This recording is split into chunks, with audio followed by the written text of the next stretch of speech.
Assalamu alaikum wa rahmatullahi wa barakatuhu. This is Robert from Islam for Europeans. Please like and subscribe to the channel. Um, so the last video I made, was a pretty, big hit. Was responding to Sister Aisha Rosali's great video on British gold marrying a Muslim man. Um, so I wanted to make part two of that video.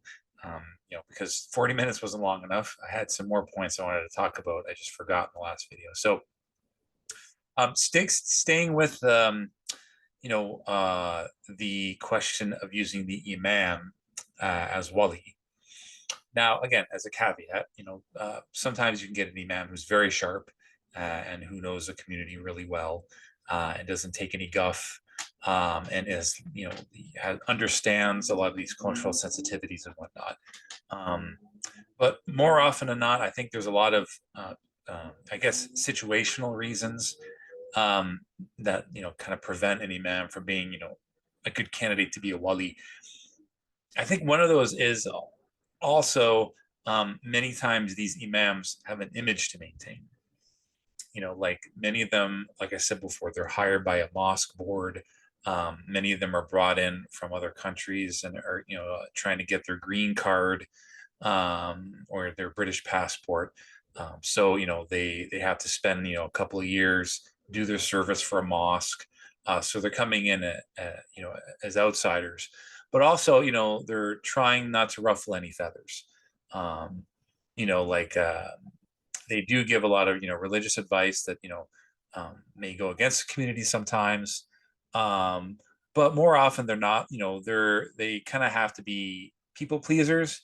They kind of have this kind of public role.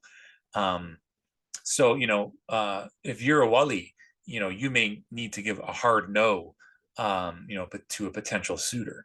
And many times an imam kind of won't be prepared for that, or will have to face consequences if you were to reject that. So to reject a potential suitor. So that creates complications as well. What if an imam says, I don't think this guy is right for you, and then the guy gets takes it the wrong way, and then the next thing gossip spreads. So imams are in a very, I guess, sensitive position in many of these cases in the West, and you want a wali who can give the hard no. When you have a candidate that really doesn't cut the mustard. So that's another thing. Yeah, another thing about the imam as wali, and you can kind of extend this to like educated, even some educated Muslims in the West, is that the imams are there to give religious advice. Like fiqh questions. Does such and such thing break my wudu? What about interacting with my non-Muslim family? Things of that nature, right? Which is great. I mean, it's absolutely essential. But what happens when the potential suitor, or in some cases, the spouse of the convert, doesn't want to take the advice, right? So like all the information that the imam is giving about hadith and Quran and fiqh and Islamic jurisprudence, that took many years of education. But at the end of the day, it's theory, right? And if you have a spouse who's not willing to take the advice, it's not going to matter really. So that's why you need other factors at play, and having just the imam to be your guardian, not just before you find a marriage candidate, but also after you get married. I mean, what if they're not willing to take the advice? Right, so that's another thing. Or maybe the family. I mean, who knows? You could have a very good spouse, but what if you have a family that's being absolute jerks to you, or it's not giving you your Islamic rights? So lots to think about. And the last thing I wanted to talk about, and this is a very important thing, a very important point that I forgot to make, is that all the all the stuff we talked about like converts finding a wali, and making sure that you protect yourself and not get into a lustful relationship, keeping your emotions out of it. there are many cases of people taking the shahada where they're already dating somebody. They're already either in a haram relationship, or maybe they haven't committed zina, but it's still a relationship for months, years, um, where the now convert was already dating this person for a certain amount of time as a non-Muslim. Um, so obviously, in these cases, the person that they're dating um, is not very practicing, or else they wouldn't be dating them in the first place, right? So it might be in a totally haram relationship, and then this person finds out about Islam via their Muslim boyfriend or girlfriend. So usually, what happens in these cases is that I'm not doubting their sincerity, and many of these people will take their shahada sincerely. Um, you know, uh, Regardless of the method that they found out about Islam, and then they end up becoming super practicing people.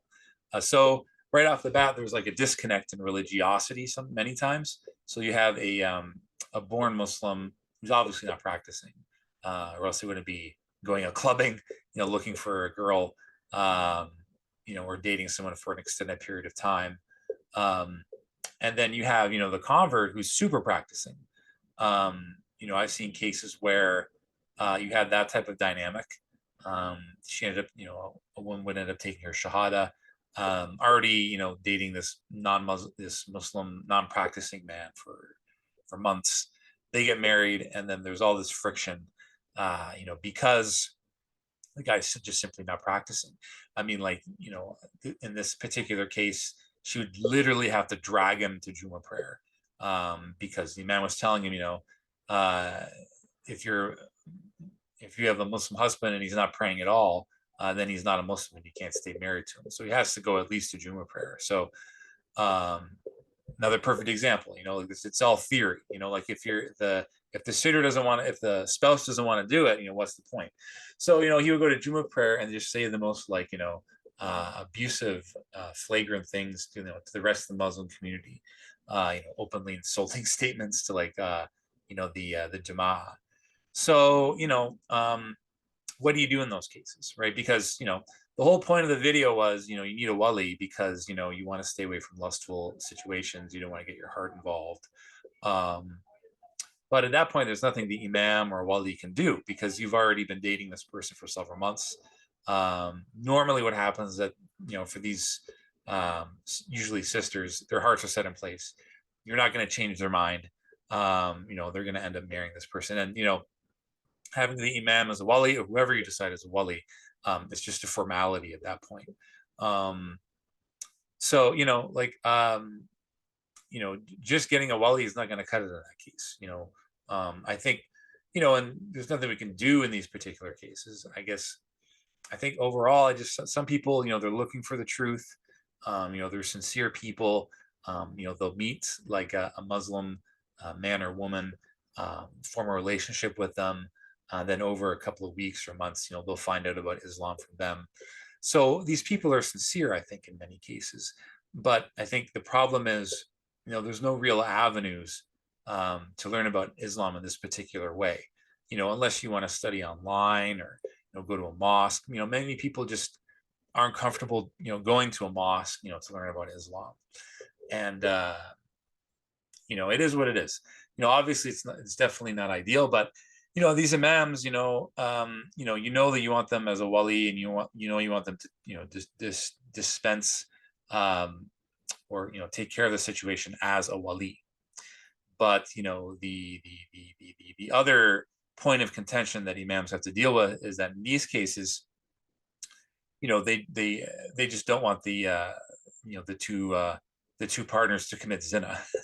So they'll try to get them as married as quickly as humanly possible. So you have these competing factors at play. Do I take the time to make sure that these people are compatible for the rest of their lives because this is a major life decision? How much time to put into that? Versus, well, they're already seeing each other. They already have their hearts set in place. And if I don't get them married as quickly as possible, they're going to commit zina. So that's a very precarious situation for an imam to be in. So like important things to understand. I mean, like I said, I'm not doubting any of these people's sincerity. I know many people who took their shahada via a relationship with, their now born Muslim spouse. And, many of them are sincere, and sometimes it does work out. So, I don't want to say that, that it doesn't work out in all cases. Um, but like I said, it goes back to my original point from the first video, and that is that a wali is better than no wali at all. But it's not the be all and end all. I think there are many underlying factors that play into this dynamic, for which we need a more comprehensive solution for converts and Muslim communities at large in the West. So that's all I wanted to say for that video. Please like and subscribe to the chat. I kind of wanted to make a short format for those who didn't want to listen to me blabber on for 39 minutes. But yeah, please like and subscribe. And yes, I'm still willing to have these conversations with anybody. So thank you very much. Assalamu alaikum wa rahmatullahi wa barakatuh.